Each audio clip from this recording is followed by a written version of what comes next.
It's me, Zenobia Darling. You're listening to #Rockstar Life, the Coffee Break Podcast. Let's go.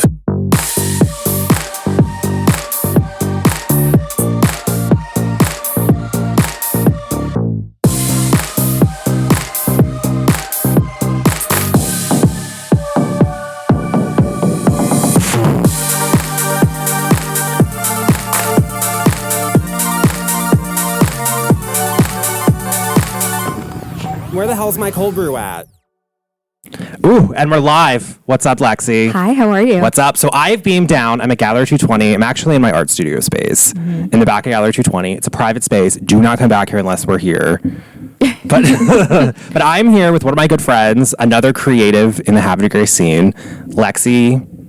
What is it? Lexi Hauck? I'm going to fuck your last name up. It's all good. It's Hauck. Hauck. Yeah. There we go. I'm with Lexi Hauck. Not like the bird or the pro skater. Okay. But I'm here with Lexi. So she is another creative in town, a photographer, a Towson Tiger from the theater program, like me. Yes. So how are you today? I'm good. How are you? Pretty good. So full disclosure, we spent the last 20 minutes workshopping some sound with my soundboard. The ghosts in this gallery are very active today. Don't know what's going on with them. I don't know if they're happy or upset about Thanksgiving, but something's going on. So we were having issues. It brings out the worst in all of us. It does. Oh, God, I'm already nervous about Thanksgiving, too. It's like, I just, Yeah, when I came in to open the gallery today, and I came back here to turn the lights on, it had, I don't even know what it was, but have you ever, like, when you're in the dark, you feel a presence of somebody in the dark moving towards you, even though you can't see anything? Yeah. I felt like when I came into the door and I was about to turn the light on, I felt that coming towards me. Oh, wow. But it wasn't like a shape or anything. It was just this like presence. Yeah. And then of course I turned the light on and like nothing was there. Yeah. So,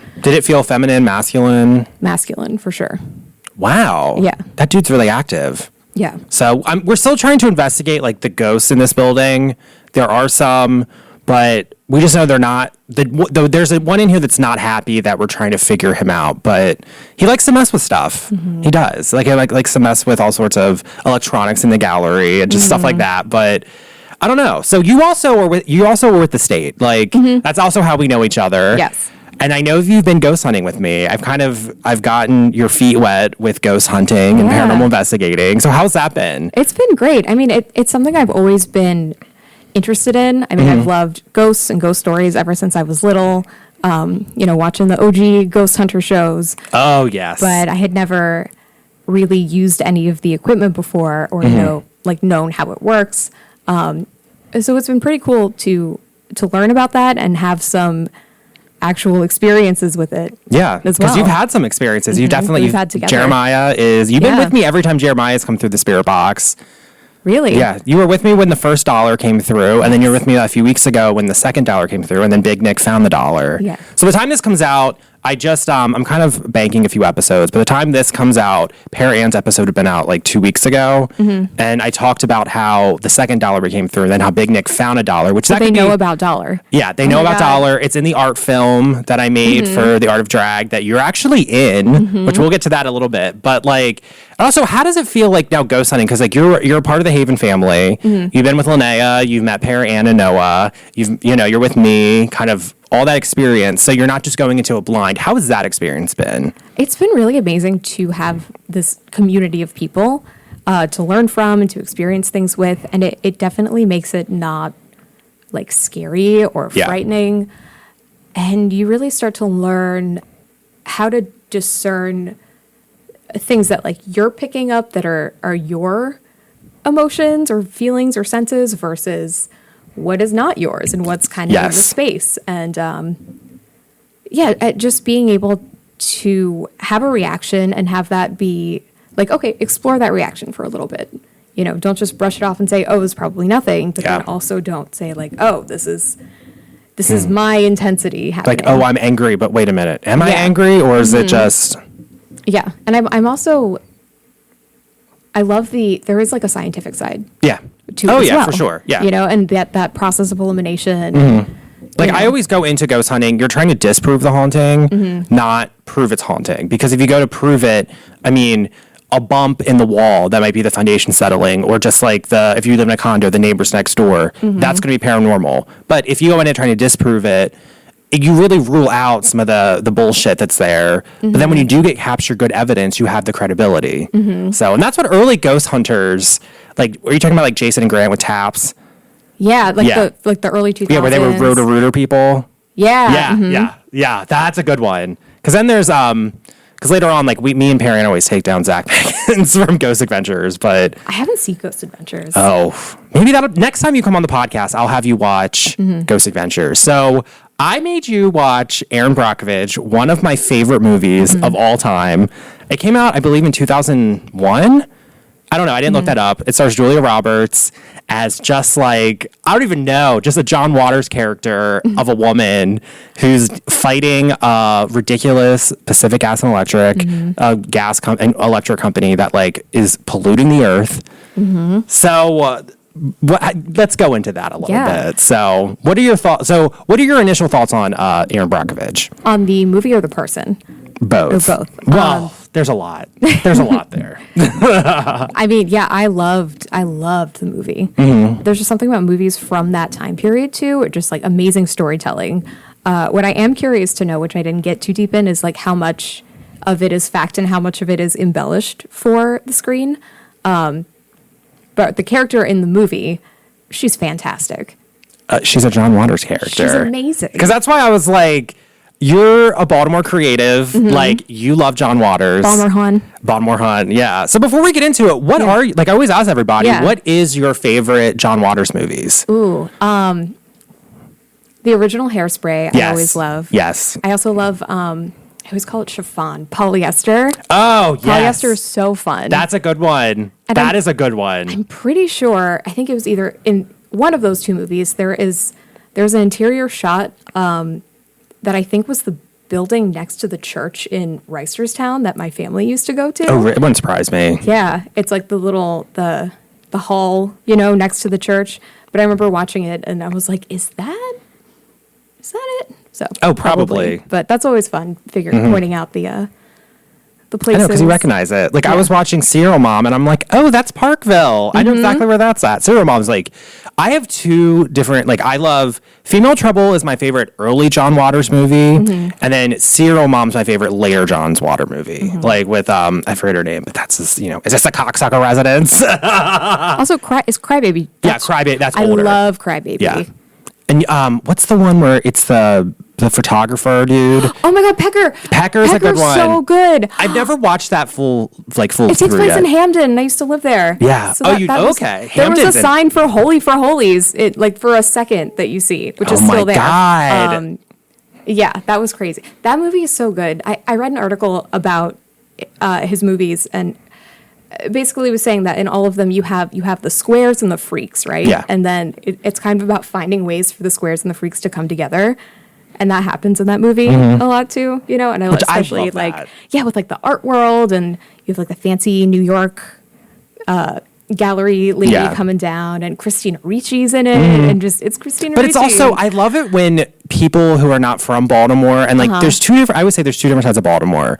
Baltimore is one of the most creative places on the East Coast, but most people think of like the Wire Baltimore, when I'm like, there's a whole other side to Baltimore, and it's the John Waters Baltimore. It's kind of like, it's a little trashy, it's a little messy, but it's a lot of fun, and it's very creative, and it's a counterculture that is mainstream here that you feel. Yeah, when I first moved to the Baltimore area, was starting to go down to Hamden more, there was a lot of that older Hamden residency still there.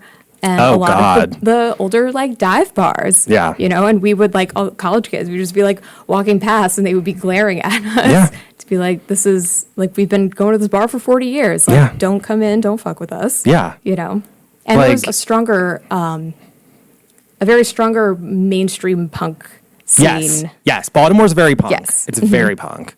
Yeah. Which I love. Like, it's just, I don't know, like, Baltimore just has its own thing, and like when I'm out west, people can never figure out my accent. They always think it's from New Jersey. I'm like, we're 20 minutes, like I know we're in half degrees right now. We're like 20 minutes from New Jersey, but it's not. Like, watch a John Waters movie, and that's my accent, and when I say that, it clicks. But then when I say Baltimore, they're like, ugh. But I'm like, stop thinking about like what's on the news and all the negative press Baltimore gets. There's like it's so many layers to the city. Like it's not dangerous. I mean, there's some parts that are dangerous, but it's not bad. Like you're safe, you're fun.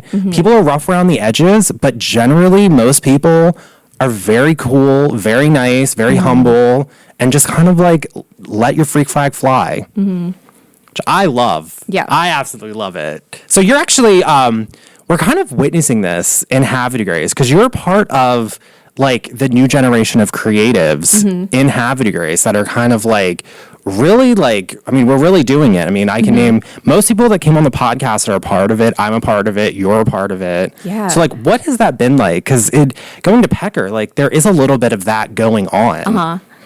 Yeah, it's definitely been interesting. I've been up here now for about a year and a half, and you know, when you first move up here, you're like, there's a lot of, you know, older people, retirees. It's very skews, definitely older, definitely more conservative. And I didn't expect to meet all of the people that I have met. In this past year, because it's been like. And we've all been here, but we've all been separated where it's now like we're all starting to come together. Because now we have places to come together. We have these community hubs and these centers and places to do art and theater and music and just like exist. And kind of, and we're not so much as being like it's us versus them, but we're kind of like, this is our space. You guys are welcome here. Just you have to be cool. Like you just have to be cool and like be open and whatnot and respectful. Yeah. And a lot of the older people, I have to say, are not that. Which I mean, I'm not going to go into specifics. Like, I mean, if you really want to see me bitch about something, come see me do stand up at the State Theater because it'll come out there sometimes. Oh, it's amazing. Yes, but like, you know, for this, I mean, it's definitely we've been experiencing some of that where it's like the people are not being cool. And it's like, well, you're the, you know, we're not going to do anything bad, but it's like, stay out of our way then. Which has been pretty fun. So you were actually in the film, #Rockstar Life, the art film directed by Katie Cooney. Katie's been on the podcast before. So it was for the Art of Drag, my first solo show. Or not, it's not my first solo art show, but my first like curated art exhibition, the Art of Drag Gallery 220. How was that experience? Because you filmed in it, you were the paparazzi, like # like we fake the paparazzi scene, like good like drag queen that I am. So we faked it. I basically told you, you're paparazzi. I'm Paris Hilton. It's 2007, and you need to sell this picture to TMZ. Let's go. And we walked from the gallery to the State Theater for the drag show. What was that like filming? It was a lot of fun. I remember it was really hot that day. Yes, and sunny. It was really, hot and sunny and bright. It was good. It was fun playing that kind of character and at the same time getting the information that we needed to get out for the film, you know, asking like, well, what, like, where are you going now? Like what's happening with this show you're curating and all of that. Plugging the podcast. Well, also because it's like, I wanted in there because I always say like, I'm very like, I don't really like capitalism, but at the same time, that's the game that our society is. So you have to play the game. So it's like in the film, I wanted to kind of highlight the capitalistic nature of media and like that type of like reality show and like paparazzi style of what celebrities used to do. But at the same time, it's like, well, let's actually plug my shit for it. So I wanted to highlight that. So I know you're a photographer, like, and kind of going into like paparazzi. And now that we're kind of in this age where we're re-examining paparazzi, like we're re-examining Britney Spears and her media interviews, because there's been a few. Paris Hilton's been coming out talking about this stuff. I don't think Lindsay will ever go back to talk about it. I think she's kind of like, fuck it, I'm in Dubai where there's no paparazzi. Living my best. Yeah. Good well, it's illegal to do paparazzi or to be a pop in Dubai. So it's one of those things where she's there and loving it. Plus she's there, like Dubai is like extremely wealthy and they love people like her. So, you know, there is rumors that she's a madam, which I think is, yes, there's a bunch of rumors that she's a madam for a lot of the Middle Eastern royal families. Oh my God. And like, they kind of like keep her, and she's the one who like gets all the I call them hooker lights. Like they're the girls who are like in LA. It's a whole thing in LA, like the whore economy. But they take like these 22-year-old like restaurant hostess. It's on Vanderpump Rules. Like Lala did it, which is another reason why we got to get you watching Vanderpump Rules. But they basically fly these girls to Italy on private yachts, and they basically get like Hermes bags to like have sex with these Middle Eastern royal like men who are like billionaires. And it's all undocumented oil money, and like they think some of those people have trillions of dollars. Wow. Like Jeff Bezos is probably the richest person that's publicly rich, where a lot of these Middle Eastern like royal families, their wealth is not publicized. So they actually think some of their money is like in the trillions. Wow. And she's a part of that circle. Interesting. Yeah. Yeah. Isn't that interesting? Huh. There's so much to unpack there. Yeah. But they take them but there's also rumors, like I've also heard that like there's one from Saudi Arabia that likes girls to like shit on him and stuff like that. So it's kind of like gross, but like that's like a huge thing in LA. Yeah. Like when I was there, like I remember people would be like, "Oh yeah, I'm going to Italy for the weekend, like flying private," and it's like, "Oh, because you're hooking up with that, like you're getting an Hermes bag, like." Well, I was just worried about like the girls getting like groomed and stuff. Oh yeah, they're definitely yeah. Yeah. I mean, that's our world. That's the world we live in. It's not cool. Yeah, and that's all alleged. This is just I heard it from a drunk queen at a bar, so don't come for me. But getting back to like, because you're a photographer and like you also do like street photography. Like I've seen your Instagram, Alexi Creative, same as Zenobia Darling Creative, like me, which I love. I know, it was a nice little parallel. Yeah, we have a lot of weird parallels. Like we both have the same bachelor degree from Towson in theater studies. Like you went a few years before me, which like we're not going to get into that. There's a level of trauma there that we don't need to talk about. But like, talk about that. Talk about street photography. And also, I have a question for you, but I'll keep it for a little bit. Okay. So go ahead and street photography. Street photography. So yeah, in the past couple of years, I've definitely switched a little more towards portrait photography. But I started out doing some street photography, mostly in Baltimore. I had a cool situation recently where I took a picture of somebody's car a few years ago in Res Hill, and because of Eddie from the Art of Drag. Oh, Eddie's cool. Yeah, they met the person who owned that car. Really? And was like, oh my god, my friend took this picture. Oh, did you get an art sale from it? I sent them the picture. Okay. It's their car. That's true. That's very true. It's been on my Instagram for like years. Yeah. So, but I just thought that was a cool, again, Baltimore connection situation. That's how Baltimore is. I mean, you can't swing your dick to the left without hitting 5 people, you know. Yeah, exactly. So, but street photography is interesting because it's been around forever. But I feel like now we're definitely getting into more of an ethical question about like how to go about it. Yes. Because everybody's got a camera on their iPhone. phones or just, and it's so common now just to, I see TikTok videos all the time of like, wow, hey, look at what this random person is doing in this public space. Yeah. So, on one hand, you can argue, if you're in public, you can't really control what is seen of you. But then at the same time, like, I don't know, like, I feel like we have to still be respectful of people. Yeah, because I feel like now people are more aware of that. And I one of the questions I want to ask you, because like when you were in the art film, like you had like your Canon camera with like all the stuff, but because there's been a lot of pushback, and this happens a lot in the Bel Air art community. It's something I've experienced where people get very nasty about people who do iPhone photography. And I'm like, I come from it from like painting, where I'm like, I can paint with rocks and mud. I can paint with the most expensive oil paints, like, and the most expensive materials. It's, I can do either one. So like, how do you feel about that? Yeah. Yeah, just like what you're saying, it's not so much the medium, it's the skill and the intention behind it. Yes. Yeah, I mean, I think iPhone photography is a legitimate form of photography. Yeah. There are companies that make lenses for phones. Uh-huh. Oh, I didn't know that. Yep. Because I've seen some good, like Linnea does all her photography on her, like, Android phone. And, like, some of her stuff, I'm like, that's an iPhone. She's like, yeah. And, like, I know cameras have come a long way. But I'm like, damn, that's really good. Because I know with me, I still have a $400, like, Canon Rebel that I got at Walmart. And, like, people think I have, like, a $4,000 camera. And I'm like, not really. But, like, I go at photography for my painting skills. Like, I know what makes a good painting. So I'm just applying that to photography. And then I'm also a whiz at like Photoshop and Lightroom and Facetune. And kind of that's also where like the pop art comes in. And so I'm using the pop art skills. And it depends on like what kind of photography you're going for, because you have to be careful with like portrait mode on a lot of the newer phones. You know, it'll just, you get that nice blurred background, but sometimes it takes like part of your hair with it. Oh yeah. And it's all like weird and fuzzy, and you know, so again, that's where the intention comes behind it. But yeah, there's a great company called Moment. Sponsor this podcast. Oh, please do. They make lenses for your iPhone, and they have special cases that the lenses just snap into.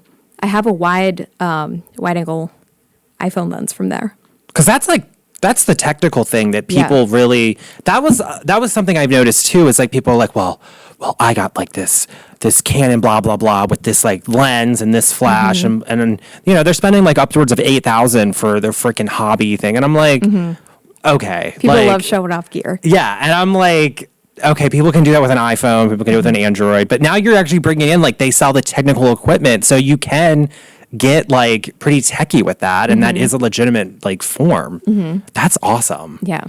So have you gone back and really rewatched some of the old paparazzi films? Like, I just recently was watching something on TMZ, and they were playing it was a paparazzi video of Paris Hilton. It was when she was feuding with Lindsay Lohan. She was with some Greek shipping heir who was like, they're clearly coked out, and he's drunk calling Lindsay Lohan a fire crotch. Like, it's a famous paparazzi video, and I'm watching that like, the paparazzi's egging these people on. They clearly are under the influence. They clearly have been partying in LA. Like, I don't think something like that, like, it would be published because of, like, media people are hungry and ridiculous like that and very unethical. But I think we as a society would kind of be like, that's funny, but, like, that's kind of gross. Yeah, no, there's, because back when they didn't have, because there are laws against it now, right? Yeah. So you were saying earlier. Totally. Yeah. Yeah, the early 2000s was rough. It was a Wild West. Yeah. It's horribly invasive. Yeah. And just disrespectful. Yeah, and that was something I was thinking about during the film. You know, I was like, well, you know, there's just like one of me right now, and this is a pretty short, like, I couldn't imagine doing that as my job. Yeah. Like, full time. And people did. And just like instigating people to try to get a reaction. So you can say like, oh, well, look at how unhinged this person is. Look at how crazy they are. Yeah. And let's take people who are clearly struggling with mental illness, like say Britney Spears, clearly dealing with something.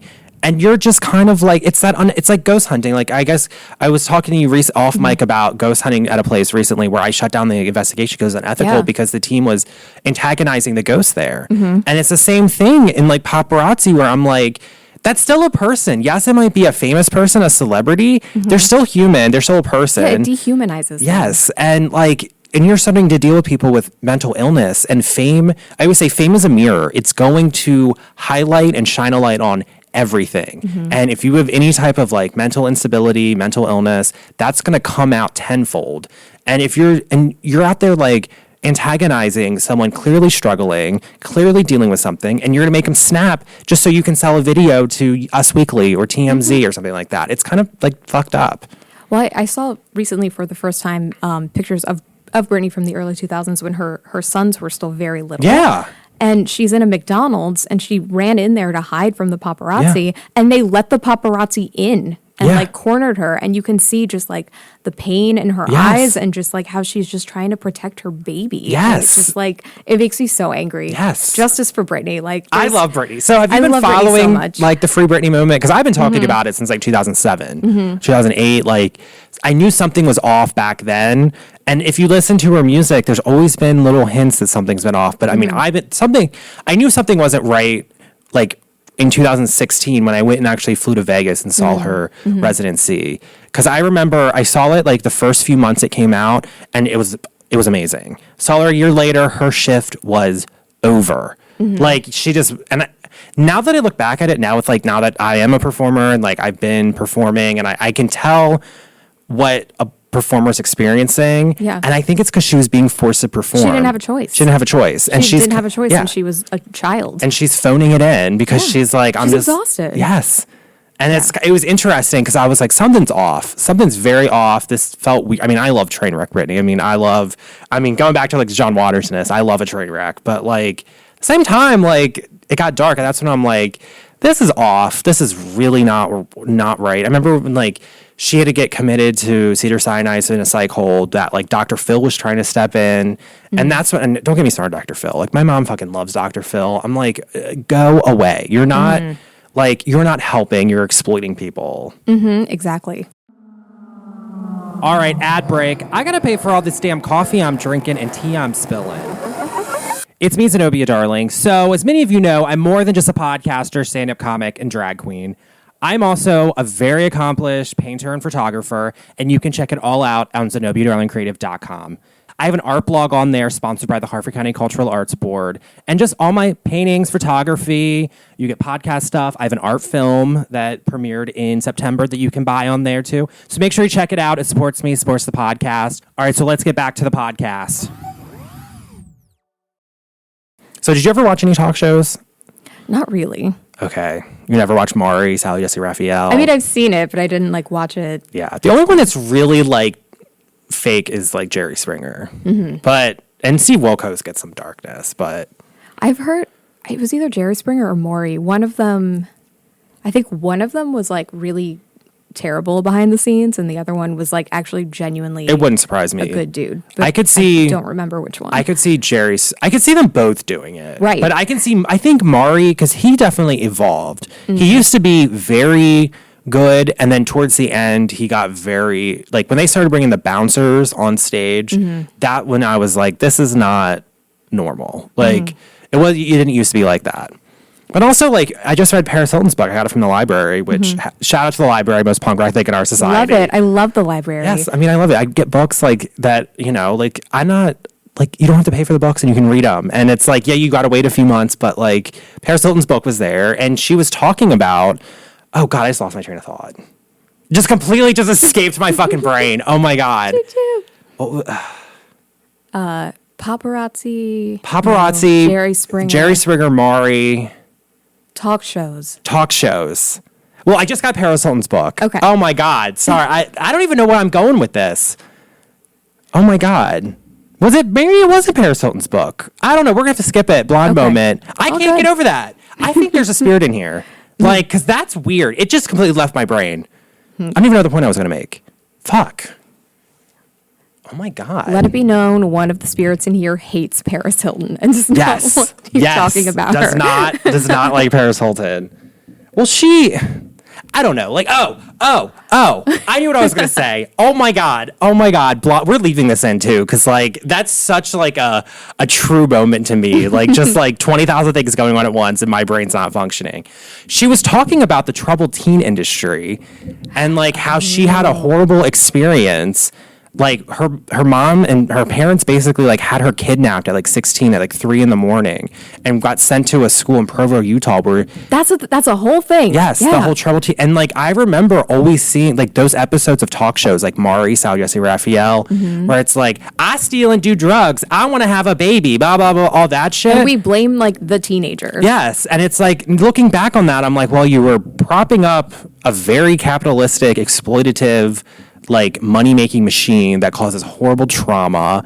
But I mean, it was good TV. I mean, there's one that I still like watch, and I'm like on YouTube, and it was like some like 12-year-old girl who was like, she had like 5 sugar daddies, and she's gonna have a baby, and she gonna buy her own blanket, and it's like just crazy. But I'm like, it's such a freak show sideshow, and like people like that are in my family, so I'm kind of watching it like subconsciously trying to get something out of it, but at the same time I'm like, that's that whole connection between like media and like capitalism and all that stuff that like I feel like people are not fully aware of. And I know like I went to Towson, you went to Towson, I don't know if you touched on it, but like when you start studying theater, you really start picking up on these things and kind of pick up on when people are acting in real life and when they're not. So like, does that like play into like how you observe life? Like, because everything's theater. That's very bitchy queen. That's our code name for someone there. But like, that's very like bitchy queen of like way of saying things. Yeah, I mean, theater is, you know, it's a study of the world and everything and humanity, and there's every other type of study exists in theater. Yeah. If that makes sense. Yes. From the mathematic to the scientific to all of that. And it really is just like a microcosm of like being a human. So it is interesting because I do think that it has helped me empathize with people more. Yeah, for sure. To understand where people are coming from. But I fall into the trap sometimes of empathizing too much. Yeah. And seeing where they were coming from. And then I have to like pull myself back to say like, okay, well, you know what? Just because you can understand why they're behaving the way they're behaving doesn't mean that what they're doing is okay. Yeah. So like, did you like ever study like method acting there? No. Because like if you want to date someone crazy, go date an actor in a BFA program for theater. Like crazy is a mile. It's like everything. Crazy's everywhere there. But I have studied elsewhere like the emotional recall method of tapping into emotions. I hated that. It is not for me. Yeah. Maybe it works for some people, and that is great. I think that having that be the only method that is taught widespread is actually very harmful and dangerous. Because one, if you're constantly pulling up your own past issues and past traumas, you're just re-traumatizing yourself. Yeah. And you're with people that don't have mental health, like, training. Because I know with me, like, I have PTSD. Like, you're poking at my trauma. Like, what are you doing to protect me? Right, like, exactly. There are no protections in place for people. And two, and I don't know if you experience this too, if I can pull up the same memory and react differently to it a little bit each time. Like some days something would make me, sob uncontrollably. But then other days I'm just like, oh yeah, that sucked. Yeah. So like for me personally, relying on that as a way to carry or to get into an emotion for the scene is not sustainable. And I'm sure there's somebody listening now that's gonna be like, well, that's not how. Oh yeah, of course. That's not how it works. And I will tell you, there is some Towson people that listen. So, okay. But like, I'll tell you who off mic. But like, it's cool people. Yeah, it's like the cool. There's a lot of cool there. Cool like people. There's also a lot of like the narcissistic idiots who are beautiful that have the personality of like a tree trunk. So have you found anything that does help you like access the more vulnerable parts of yourself in a scene or acting? Or it's more from my therapist, if that makes sense. Because like I had my old therapist, he is an art therapist, but his undergrad was in theater, and he would say that like I am like an 18th century English theater character where I feel my emotions, I don't feel them very deeply, and I can move quickly through them. And people think that's me being shallow, but he was like, that's how you are, and like you also can't help but be yourself. So he was like, just you, like, because we would do like little role plays and stuff, and like, and I did get a lot out when I was Prior. Like, I put a lot of me in Prior in Angels in America because he was a drag queen, and we have a lot of similarities, but it was more like me as Zenobia playing Prior Walter, if that makes sense. And that's kind of how I go about it. Yeah. Like, because I do a lot more of the like spec acting and the more of the like real life, not real life, but more of the acting in real life, which is better for reality television. Whereas like I can do the like more traditional acting, but where I really excel is like spec acting and like kind of staying in character and then improving the emotions that the character would have in that situation. Nice.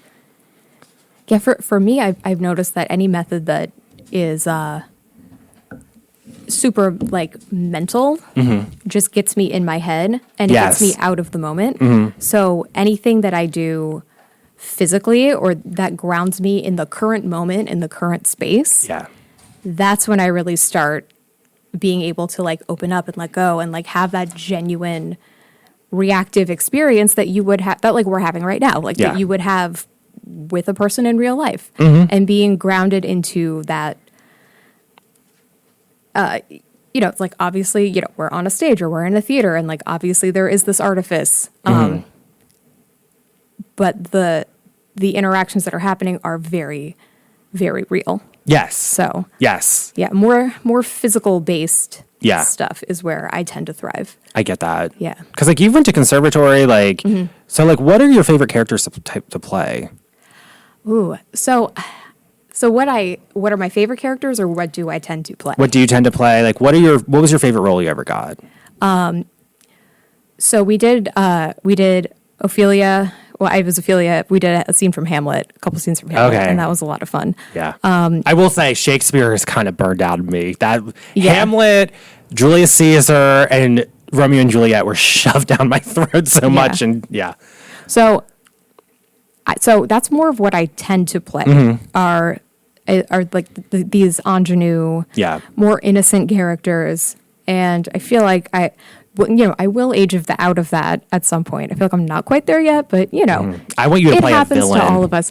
I love that. Like, I love a villain. Yes. I love like an anti-hero. I could see you. Yeah. My favorite character that I played, if we're going on the Shakespeare theme, was one of the witches in Macbeth. Oh.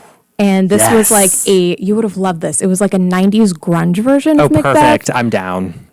Like we had like a live band with grunge music. It was so fun. And I love stuff like that. Like had this whole like 90s goth look going on. And I was like, oh my God, like I get it now. I get why people dress this way because I feel so cool and like, powerful. I love it. Yeah. So I'm hoping for more roles like that, more like villain roles or more just like the women who know who they are and what they want. Yeah. Like, I have an idea for The Importance of Being Earnest. So, like, that's what my thesis was on, because I compared Vanderpump Rules, like a show on Bravo, and, like, Real House of Beverly Hills to The Importance of Being Earnest. And, like, the question that I posed in, like, my hypothesis, I guess, we're using scientific terms, was, would Oscar Wilde be into Bravo and be into reality television? I say yes. I have an idea of doing The Importance of Being Earnest as a reality show. I would be Lady Bracknell just because Lady Bracknell's a drag queen, like 100%. Yes. But like, I really want to see you as like Cecily. Oh my God, yeah. I could see you as Cecily or I'm Gwendolyn. definitely, yeah. Yeah. Like, I love Cecily. Yeah. Because like I love them both. Yes. Because it has that, it also has that like 18th century, like, that thing I was talking about earlier where like they feel their emotions. They're just very shallow people. So would you do it in the time of the play, or would you bring it into I would probably bring it into modern. Okay. So definitely, and I would add more like John Waters elements to it. I would have it be like, because there's something about John Waters I always say is he is like Baltimore's Andy Warhol. So Andy Warhol had like this aspirational living, like this like classiness, this polishedness, and John Waters was very like doing the same thing. It just came out very Baltimore, and like I feel like we would try to do that, but I would still play her as like a Real Housewife of like Essex or Dundalk or Parkville or something like that. Yeah. But yeah, it would be, I love it. That would be a lot of fun. Yeah.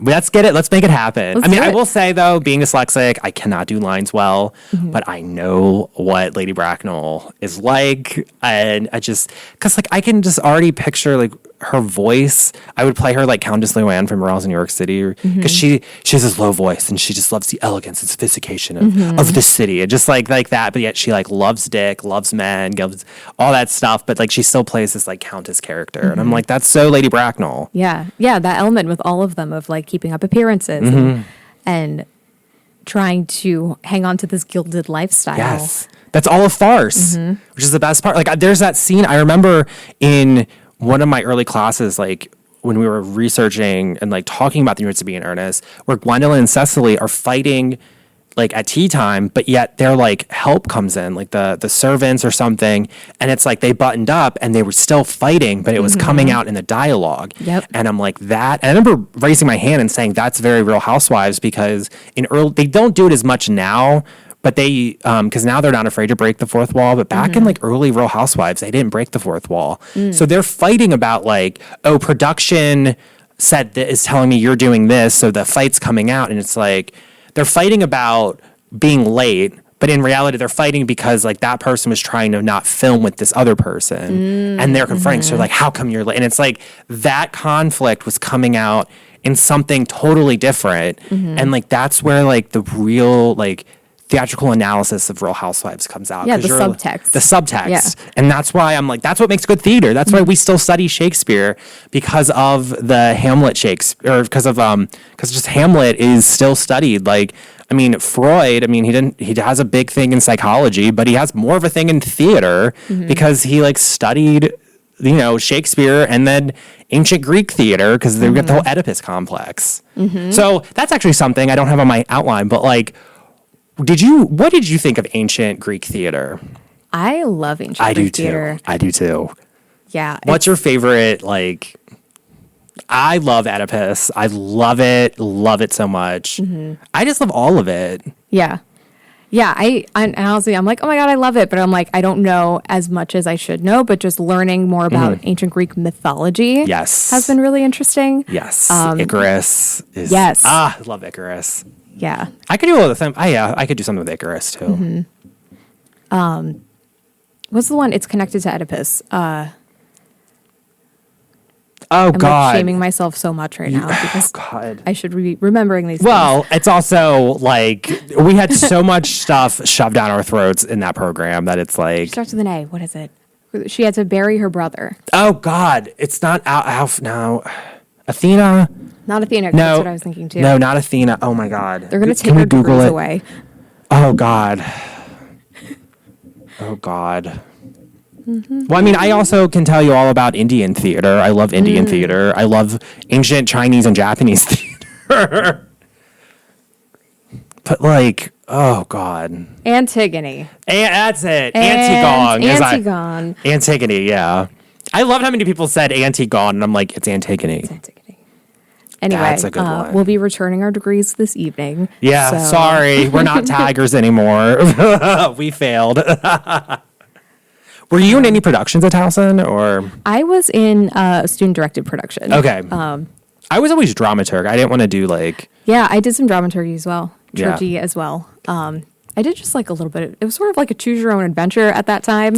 Yeah, same as mine. I think now they have like a directing program there, Probably. which I would have loved to have been in had it existed. Yes. But I did some directing as well, and that was kind of the cool thing about our track was that you had the ability to kind of like because mine was mix like and match and play around and figure out. Because I did solo performing, stand-up comedy. Nice. And I was in a lot of the comedy acting classes specifically with all the acting kids, which that was like, and like I loved it because they kind of were like kind of looking down, but then like I would go on there and do stuff.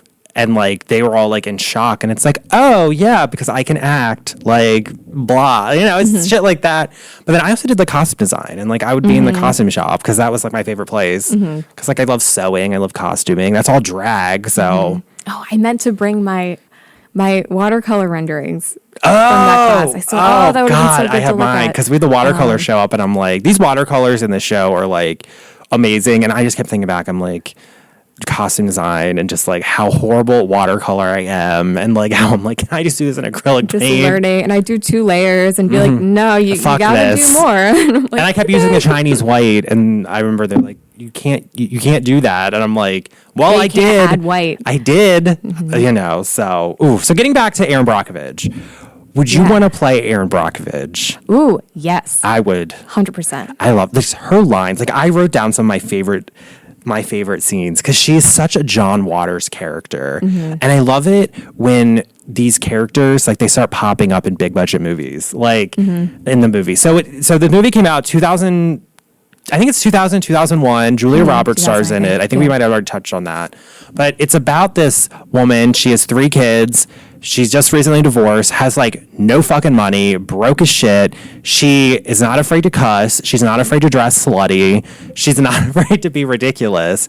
And so I loved it because it starts out, she gets hit by a car, and it's like that iconic courtroom scene where she's in that dress with like the cherries and with the neck brace, and the doctors who like hit her, like the defendant starts poking at her, and she just wigs out in court. What did you think of it? So like, I love that. That asshole smashed in my fucking neck. And then she's like, flip. Oh my God. It's so there. But like, before we get into it, what are your overall thoughts of the movie? Yeah, I loved the movie. Did you laugh a lot?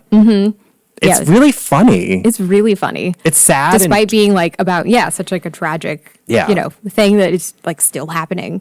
Yeah, sadly. It is very still happening. Like Ohio, earlier this year. Yeah. You know? Oh, we haven't heard anything. I know we about haven't. That town. Well, Erin Brockovich, the real Erin Brockovich. She was there. Yeah. Yeah.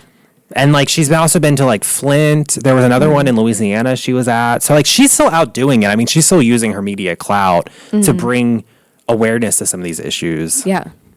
But like back in the day, I mean, no one was talking about this. And it was like, and that town, like I Googled Hinckley, California. That town is still fucked. Like the population has dropped so ridiculously. And I just saw like a 60 Minutes thing where they went back to it, like, because a 20-year anniversary of it. And they interviewed people who like left. And because the plume of chromium is like spreading, people who left and moved outside PGD had to buy their house and they sued them again because their groundwater is getting contaminated. So that like one lady had her dream home that she built with the settlement money and had to be condemned again because of it. And like, so they bought the property and it just sits there abandoned and she can't even walk on it. And she's like, it was so dark. And you're like, this is so fucked up. But yeah. God.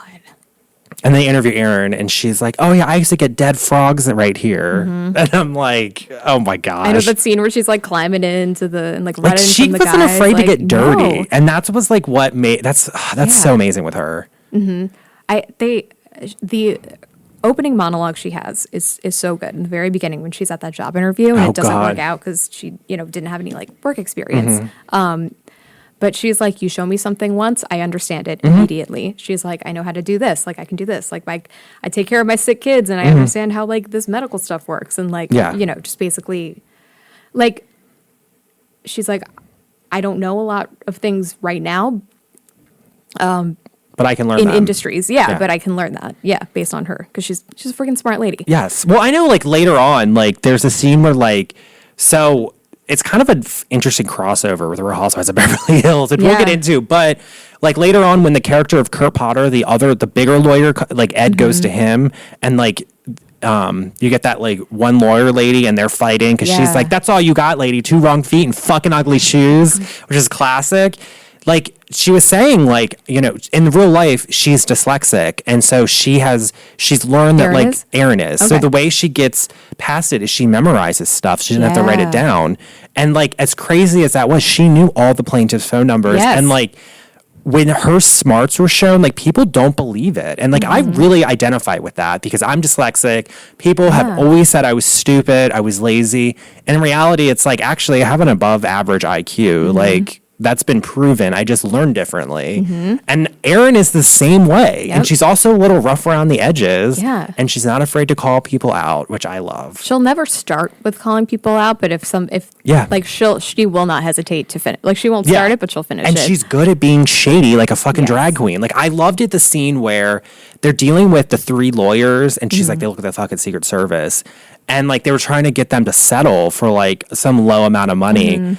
And like Ed was like, Erin, I got this. And like, she's like, no, fuck this. And she read them to filth with it. She was like, you tell me what your uterus is worth. And then she's like, and by the way, we brought that water in special for you guys. It came from a well in Hinckley. And I'm like, that shit, like, that's so badass. Like, I'm like, that's some shit that I love. I love what she said to the guy, too. Like, what is your spine worth? Yes. And she basically called him spineless. Yeah. It's like, it's so and then good. she was like, and multiply that by 10,000. And anything less than that is a waste of her time. And I was like, thank you. Like, I love people like that. And I love people who are not afraid to step up to these, like, corporate fucky fucks and, like, just calls them out. And it's like, the whole movie is that. Plus, she also made that genuine connection to learn everybody's phone numbers. And because she genuinely cared about all of them and that town and just the everyday people that she also is. Yeah. Because she is one. And like and you can tell that like the real Erin and Julia Roberts played this well. You can tell that she genuinely cares because she's thinking like, what if this was my kids? Like I would be pissed. Like the one Mark Helgenberger who was in CSI is what's her face who lives in Hinckley. And like she has daughters who are battling like breast tumors and like uterine cancer at like 16, like horrible shit. Plus she's dealing with shit and her husband died. And it's like, she like you can tell they like Erin's thinking like what she has that empathy where she's like, what if I'm in their shoes? Whereas the other lady, and when Erin calls her out, I think part of what Erin was saying was like, you're talking about these people as plaintiffs. I'm talking about these people as people. Yes, exactly. Like, whose number do you need? Yep. And it's like that connection that I don't think a lot of lawyers and a lot of these people, they get in corporate jobs and they lose that human value. They're just a number. And it's like, no, that's a person with families and feelings and like, and stuff like that, which that's why I just love it. And she's trashy. She's great. I loved it. Yeah. What else? Oh God. And then fighting with Ed's assistant, she was the girl from 2.5 Men. But like the way she fights with her is so funny because she holds like nothing back. Like she's like, bite my ass, Krispy Kreme. And you're like, did you really just say that? I don't know. Quick. Yes, she's like a drag queen. That is a drag queen movie. Like Erin Brockovich, Showgirls, oh God, Hellraiser, like they're quintessential movies that like have very informed me as a drag queen and informed a lot of drag queens. And Erin Brockovich is one of them because her outfits. I mean, she doesn't know. She's like when Ed calls her out on her outfit, she's like, "I'll wear what I like as long as I have one ass instead of two." Yeah. And it's like, she does look pretty like slutty, but and also compared to like the conservative corporate environment, like. That's a funny juxtaposition. But did you notice how, as she got more successful with the case, everybody's attitude started changing? Yes. And they started just treating her with like basic respect and dignity. Yes. And she didn't change. No. Because she didn't change her clothes. Yeah. Because at the very end, she's still cussing out Ed. Yeah. Like, because Ed's fucking with her, and she's still like, I love it. Yes. Well, I actually, I watched the interview, and she said, like, Ed became one of her best friends. Like, he died in 2005, but, like, they were best friends. Like, she's like, I miss him every day. Like, they had a good yin and yang. And I think she made him humanize up. And I think he, like, elevated her and kind of gave her a little bit of, like... Gave her, like, the tools that she needed. Yes. Because now she's totally different from back. I mean, she still cusses a lot. She still has that, like, Erin personality. But you can tell she's more refined. Plus, I think she's also been through shit. Like, she had a toxic mold outbreak at her house. Oh, no. And, like, that, like, really affected her son's, like, neurological system. So she's been through more stuff. And I think she's even more passionate about it. Yeah, because she's talking about the train derailment. She was talking about, like, all these environmental issues in America. That is, like, sad that, this stuff. It's like you want... People, I love these people who think that stuff happens in like sub-Saharan Africa or like Southeast Asia. And I'm like, no, if you want that type of stuff happens in America and it's happening more and more now. And it's like, you don't have to look over at, Uganda for this stuff. You can look over at Detroit or New Orleans or... Like you said, Flint still doesn't have clean water. Yes. Yes. And it's not in the news cycle anymore. No. So people aren't paying attention. Yep. They're not getting resources. And people are just moving out and dying. And it's like, that's America 2023. Boom. That freaking train derailment. I mean, they don't... How many people lost their pets? How many people... That whole town's probably gone now. But because it's in Appalachia, which is one of my favorite parts of the country, it's like, oh no, those hillbillies are fine. And that's kind of how it was in Hinckley. They kind of were like... And that's how the PG&E company, like, their lawyers kind of said, like, $500,000 is more than people dream of. And it's like, they don't dream of being rich. They dream of swinging a pool without worrying about getting cancer. It was, when the train derailment happened, I was watching a live stream on TikTok about a community meeting, and it was in a high school auditorium or a gym, doesn't matter. But it looked exactly like that scene in the movie.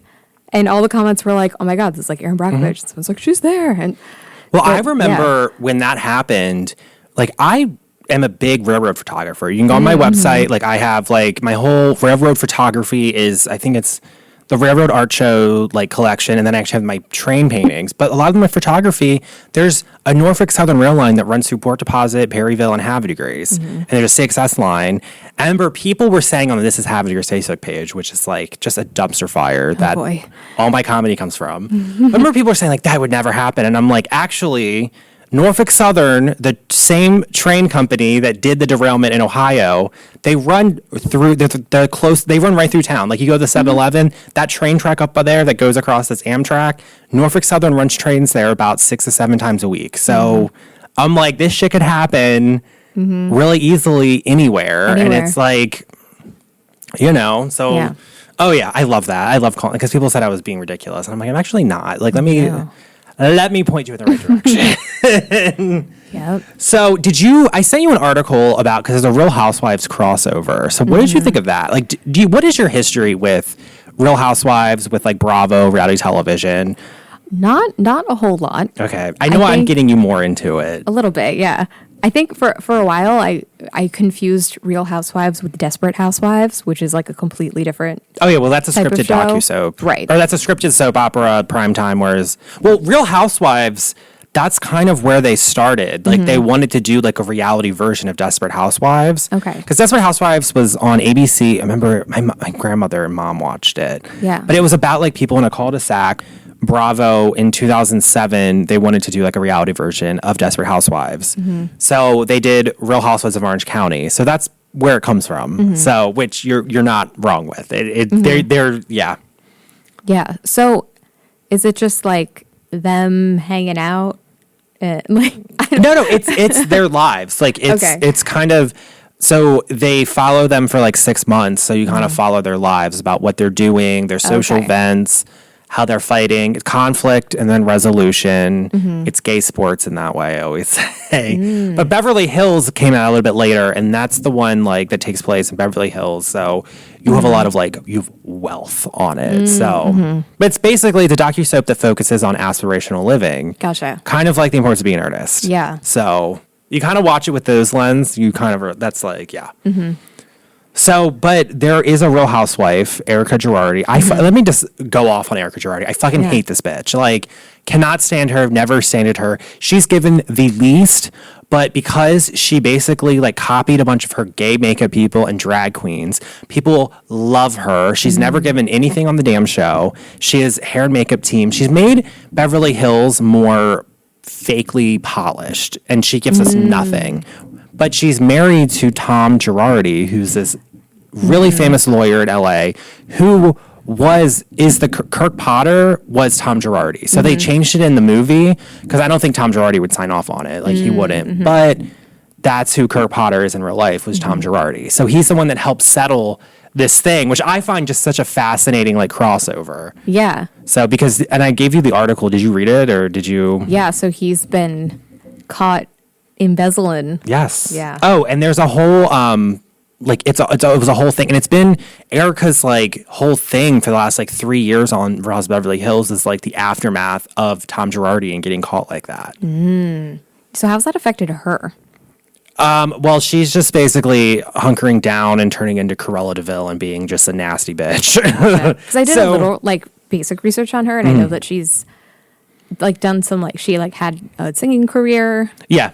Well, she still does. She has a Vegas residency right now that, gotcha. that no one's going to, because they're selling things on StubHub for like $1.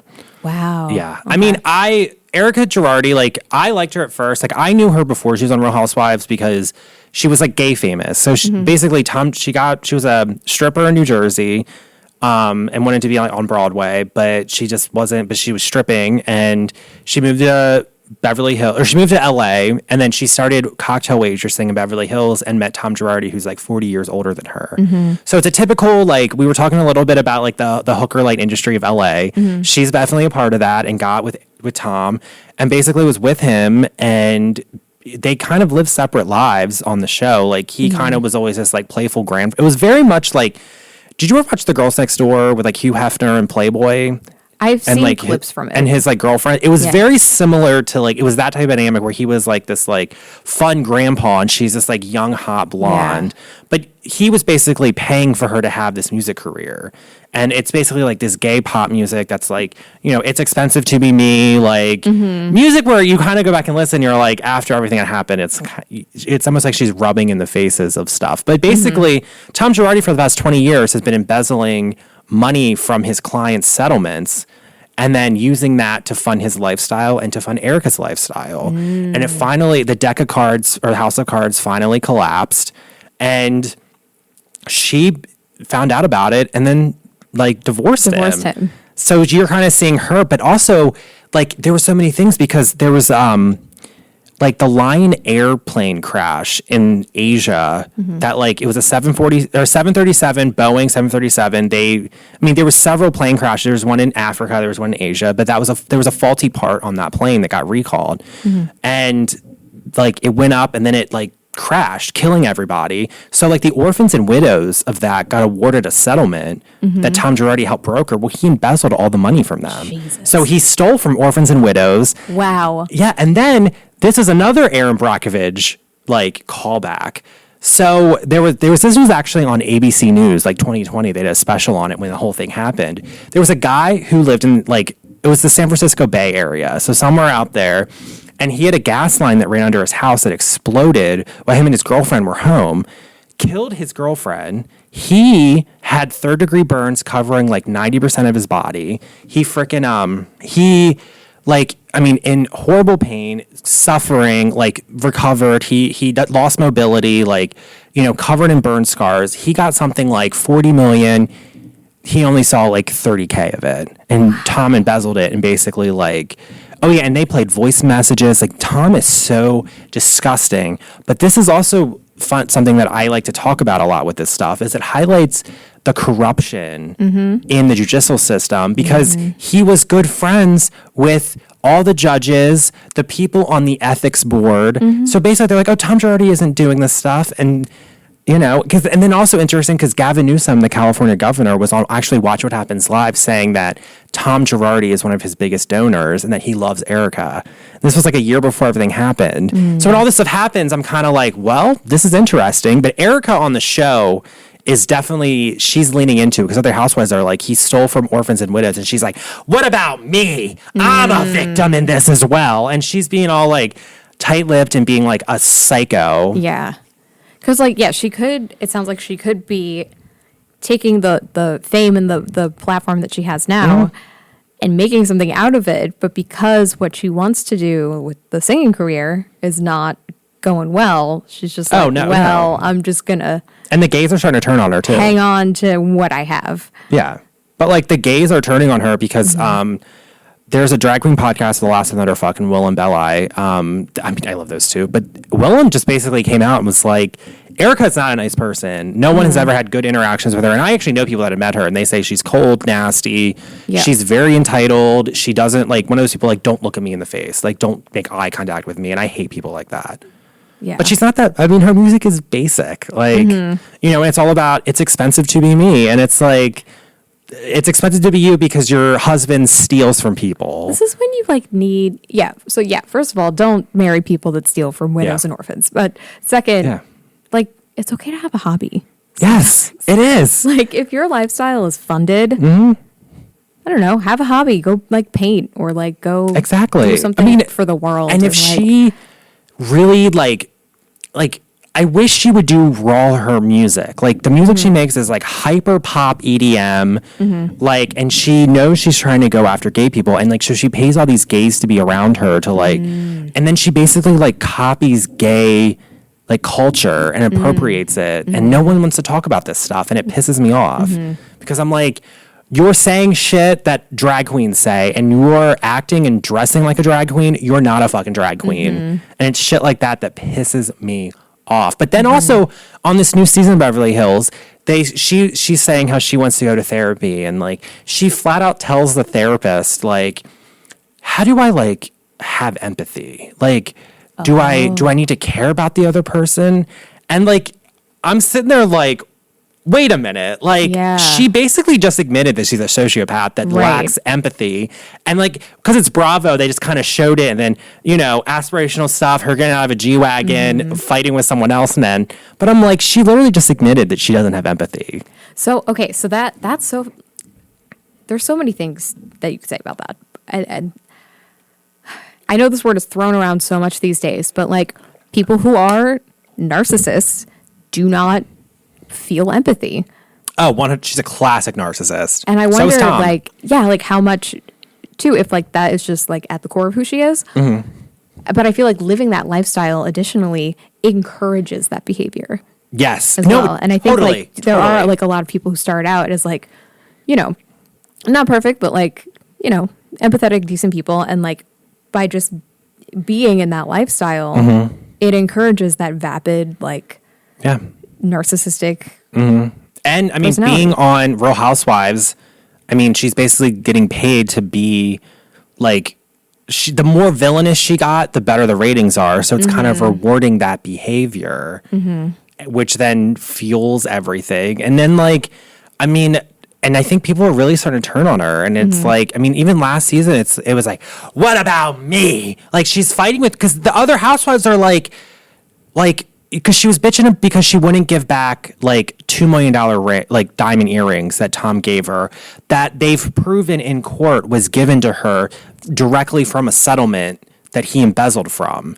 Oh. And she was all pissed about that. And other housewives were like, give them back. Why would you even want them? But she's like, they're mine. And they were saying they were 1.4, and she's like, they were 2.1 million. What about, I'm a victim to Tom too. And it's like, and then Tom, I'm trying to tread lightly because I get, because he apparently has dementia now. Mm-hmm. I'm not questioning the dementia because, that's a mental health thing and I'm not an expert in that. But at the same time, I'm like, it's real convenient. Mm-hmm. I will point that out. It's very fucking convenient that he has dementia now. Mm-hmm. So it's like that whole thing, and it's kind of reinforcing all this bullshit. Mm-hmm. We got to get you watching. Maybe. We'll see. Yes. All right. Well, I got you to watch Erin Brockovich. Yes. I'll give you a list of Real Housewives episodes, seasons. So definitely, I think start with Vanderpump Rules. Okay. Because I think that will be the best. Listen, back in the day, I watched Flavor of Love. And oh my God. Then, of course, MTV Made and the VH1, the Boiling Points, that's about the extent of my reality. Okay. Knowledge. Did you ever watch Real World? No. Okay. So Made was good. Lady Gaga was on Made. Really? Lady Gaga was on Boiling Points. Oh, yeah. Yeah. Made was good. That Willem, I think the drag queen Willem was on Made. That's one of the ones I remember because she was teaching her how to put mascara on. Yeah. And she's like, you just want to swoop. Oh, yeah, swoop up. Swoop up. Put on fake lashes. I think about that when I do my makeup sometimes. Yeah. Well, I tell people, if you want to get good at makeup, watch drag queens. Mm-hmm. And a lot of the best hair makeup people in LA are all drag queens. Erica Jane, her makeup people are drag queens. So, and she is a drag queen, but, and it's like that whole thing. So it's like, you want to be good at that stuff, go to the drags. Mm-hmm. We know what we're doing. Mm-hmm. We also know how to feminize faces. We know how to reshape faces. Mm-hmm. But yeah, Made. So VH1, that whole... Oh, I know. I'm going to have you watch Celebrity Rehab. Oh, God. I love Celebrity Rehab. That's one of the darkest shows ever. But it's going to make me sad. I think there's been 7 or 8 deaths of people that were on the show. I don't want to watch that. It's so good though. They don't die on the show, but yeah. But that was an interesting time in reality television because I always say that was the Wild West of it. The ethics that they have now were not back then. Mm-hmm. And Rock of Love, Favor of Love, you really get to see bimbo culture and how girls do it for the approval and attention of men and how the man is in a power position. And I always find that an interesting dynamic, especially Rock of Love is a good rewatch because and they're all John Waters characters. They all are straight from a trailer park. But even just, like you're saying, with the suitors, all of this for Flava Flav. And was it Bret Michaels? Yes. Yeah. God, you get New York came out of it. New York Tiffany Pollard. The New York pumpkin spit incident is branded into my brain. Oh my God. Well, if someone spits on me, I'm... Yeah. That's why I'm she's lucky she didn't get stabbed. Mm-hmm. But that was a cultural moment for millennials. Because I think New York is the only and Big Ange from Mob Wives. Mm-hmm. Those two were the only ones that kind of branched above VH1 reality world. Because there's certain housewives, there's certain people that are on these reality shows that kind of get bigger than the show and are more in our lexicon. New York is one of them. Because most people know who New York is. I have something for you to watch. What? How do you feel about Nathan Fielder? Show me a picture of him. I probably know who he is, but... He did the show Nathan for You. What channel was that on? I don't know. But it was a docuseries. And he also did The Rehearsal. I do know The Rehearsal. Did you see it? Did you watch it? I never watched it. It's amazing. So that's him. Ooh. Oh, it's on Comedy Central. The rehearsal is so good because he basically is.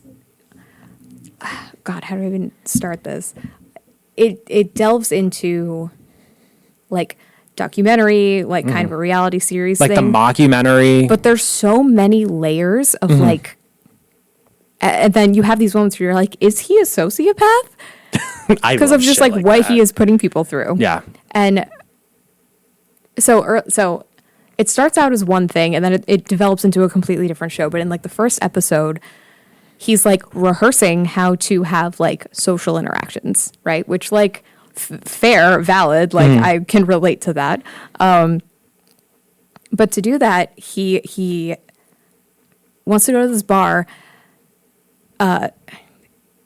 He makes a life-size replica of the bar, down to all of the details, down to the straws, down to the napkins, the art, like everything. Oh my God. And he hires actors to rehearse things with him, and he goes through every single scenario you could possibly have, and he goes through all the different outcomes you could possibly have, so he's like ready for what actually happens. It's fascinating. That would be. You have to watch it. I know what I'm watching over Thanksgiving. It's so, and then it just goes off in this like really crazy direction. Oh my God. And I'm not going to tell you because you have to watch it. I'll watch it. All right, I'll watch that if you watch Real Housewives. You don't, Vanderpump Rules. Okay. But like, I'm not like, how many seasons is it? the first 6 seasons. I mean, there's 10 seasons, but like, watch the first season. Okay. By the time the first season will hook you in though. Okay. Because there's a moment I was just talking to someone else on the podcast about that because she watched it. I think it was Jenny. Was it Jenny? Yeah, I think it was. But she was watching it and I told her, I'm like, there's one scene that hooks people in. Because you watch it, the first episode, it's like Stassi and Sheena are like fighting about like tip out. And you're kind of like, this is dumb restaurant drama. Like, I'm good. But then the second episode, when Stassi and Kristen go to a photo shoot, and one of the other models dated Sandoval, who is Kristen's boyfriend at the time. They broke up in later seasons, and it's like he's like one of the main characters. But he dated and hooked up with this girl like 10 years ago, and she is freaking out in a photo shoot about this. And I remember being like, wait a minute, like this, something's off here. Like, they hooked up 10 years ago and they're fighting about that like 10 years later and she's acting this crazy. And that's when I remember that hooked me in. And then you're kind of like, wait a minute, this isn't about restaurant drama. These people are ridiculous. And then the more you go on the first season, and once that hook happens, like when they go to Vegas and have a brawl, like it's so trashy. And like, you know, I hate fighting in real life. I hate all that shit. But on there, they fight, but it's so good because it's that psychological subtext. And there's like a drug use subtext and like, you know, like Kristen clearly has a personality disorder and is peak unmedicated personality disorder, and you don't feel it, and it switches like on like that, and that's when you're like, oh my God. Okay, that sold it for me. Yeah, like Dodie, like think of Dodie and Stassi as Gwendolyn and Cecily. Yeah. Like when you come at it from that point of view. Whereas Lisa Vanderpump is Lady Bracknell. Yeah. And like Jax and Sandoval are like, you know, Algernon and Jack. Come at it from that point of view. Okay. And you're kind of watching it because it takes a little bit. You got to get through that first episode where they initiate everybody. Because I think that I've either seen just that or I saw like a compilation of things from like the first season, and it just was like random.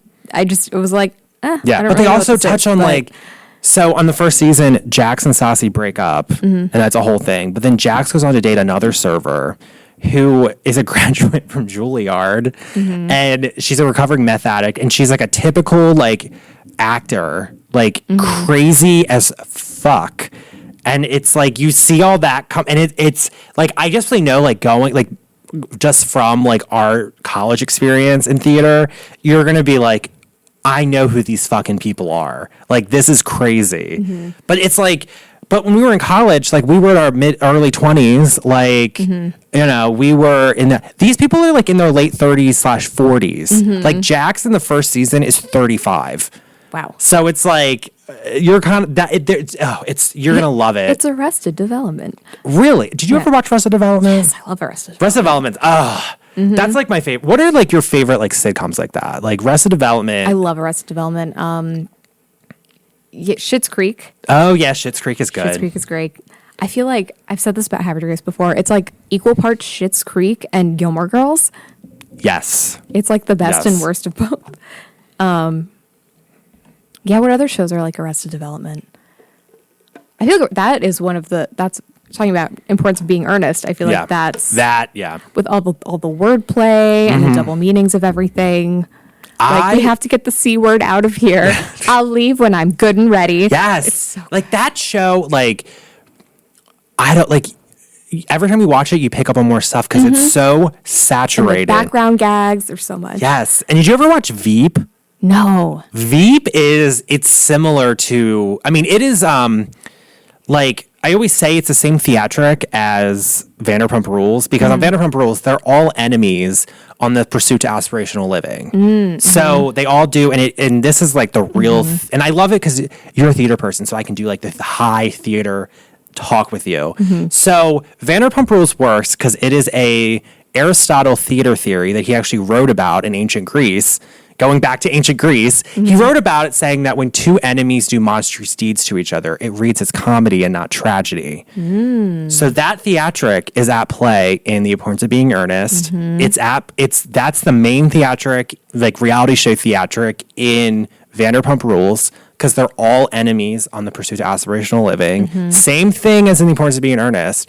And in Veep, even though that's scripted, it has that theatric. And the writing is so top notch. And so I say you have to watch The Fall of the House of Usher too, because they're all the kids of this like prescription drug empire. Oh God, getting back to overlord. All the kids are awful people. And in the first episode, you see like they all die, and then you find out in each episode how they die. Oh, yeah, that's and it's so all dark. based on Poe stories, but it's set in modern day. Wow. It's I love so a good Baltimore bitch. Good Baltimore goth gay, I always say. I think he was gay. Was he gay? Well, he married his cousin. So I don't know. I don't know what he had going on. I mean, could it have been a beard? It's an interesting choice for a beard. The way he writes, I'm like, there's definitely like a queer vibe to it. Like, plus, I mean, I love him. He came through Happy Grace. Yeah. I love it. Oh my God. Okay, there's this play that I want to see that was I think it was like in a fringe festival somewhere. It's called Red Eye to Haverty Grace. Oh wow. And I think it's about Poe's journey from PA to Baltimore. And he came through Haverty Grace? When he died. We gotta make that happen. I love it. I want to produce it. Why not? Like Happy Grace has so much cool shit like that. Like, you know, like it was in Boardwalk Empire. There's an episode called Happy Grace because, and this is what I love, like going back to like the traditional Happy Grace like scene. A lot of these older, more conservative people want to pretend like Happy Grace is this bucolic place where nothing bad happens. And I'm like, go back 100 years ago, and Happy Grace was the fucking Las Vegas of the East Coast. It was. There were 5 or 6 brothels. Like, mobsters were here. There was a racetrack. We were right on the Pennsylvania Railroad, so people could come down from New York, Philly. They could come up from D.C. and from the South. They came here. They could get away. They could get women. They could gamble. They could drink, booze it up, party. Like, it was that type of town. Because a lot of the ghosts are from that time period. Like, it's like, you know, they're coming to see theater. It was called Little Chicago. Yes. And I love that, like, we're really embracing this stuff and really being like, hey, like, Happy Grace is not that. Like, the history here is so much different. Because, I mean, like, look at the State Theater. Jeremiah, 1920s jazz musician, good time dude.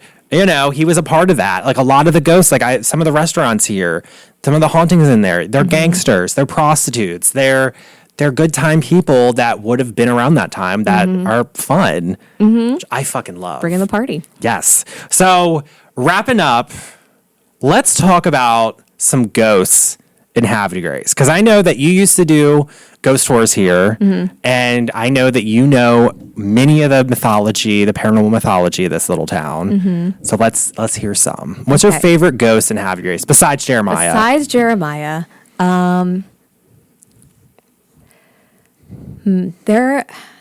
lighthouse apparently has Yes. a ghost. I think there's a couple. Yeah. And the lighthouse innkeeper across the street's very haunted. Oh, and do you want to know a fun little family connection I have to that place? Yeah. So in the 70s, it used to be a nightclub and bar. So I have... The lighthouse keeper's house? Yeah. Sick. Yeah. And like I had not my cousin. I don't know how, like, she's my mom's cousin.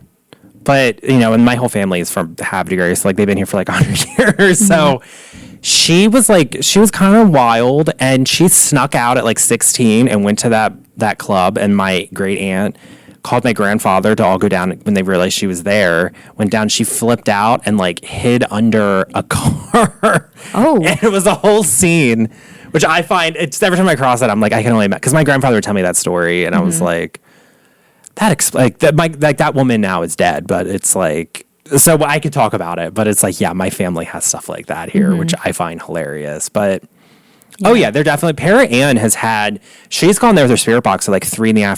on like a sunny afternoon and gotten many stuff around the lighthouse. Because I've heard there's people have reported seeing like red eyes glowing from the inside, but then people have also reported smelling like perfume, like there's a perfume ghost, and I feel like they're two different ones. But one of my favorite stories to tell on that tour, because it was just like so ridiculous, was the taxi cab strangler from like the 30s. Oh. So you know that bridge, it's like when you go up past the 7-Eleven, there's like the main bridge, but you keep going, there's like a stone bridge. It's not, is it not Strawberry? It's one of the alleyways. Yeah.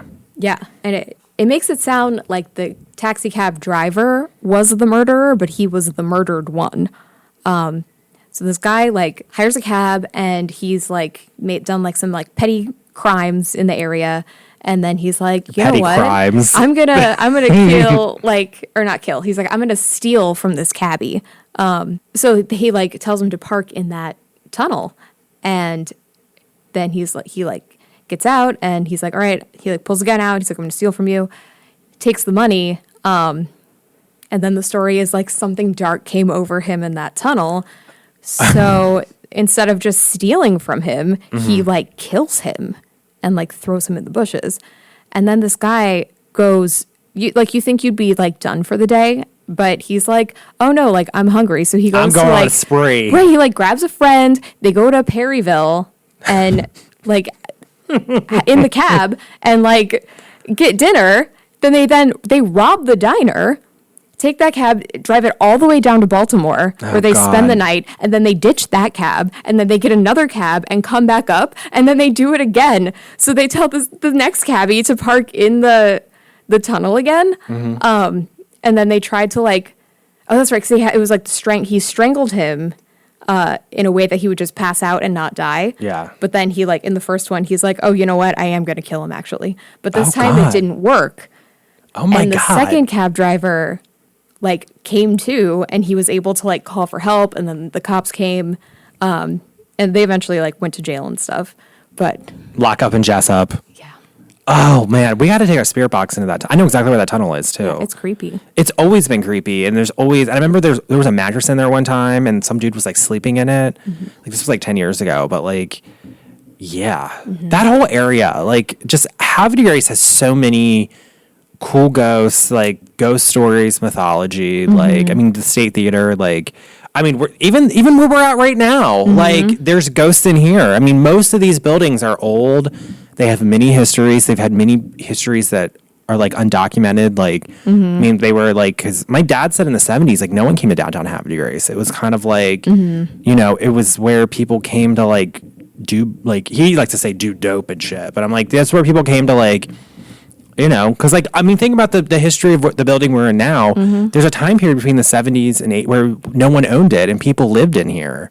I think that's true for like a lot of small towns. Yeah. Too. Like that era, a lot of that like Main Street, small town Americana thing was like fading away. Yeah, because everyone was going to the malls and shit. Whereas now that malls are dying, places like this and like main streets are really opening up. And it's like, you know, we got all this history. We got all this stuff. Well, this was good. This was great. All right, where can we plug you? Where can we find you? Plug yourself, hun. Yeah. So if you are interested in seeing some of my photography, that is a.lexi creative on Facebook and Instagram. Yeah, pictures of me, and I dress up like a hobbit and a fairy, and I love it. around. No, it's amazing. It's a lot of fun. And then for pictures that I take of other people, that is a.lexi creative. Yeah, and you're like a photographer for hire, like Yeah. you know. Yeah, and we got plans for you. We got stuff in the works that we can't talk about, but yeah, We got cool things coming up. Yeah, we got cool things coming up. And okay, before we go, I've got to ask you, since this is a coffee break, what is your Dunkin', Starbucks, Concord Point coffee order? Like when you go to a coffee place, what is your order? If it's winter, I do love a peppermint mocha. Yeah.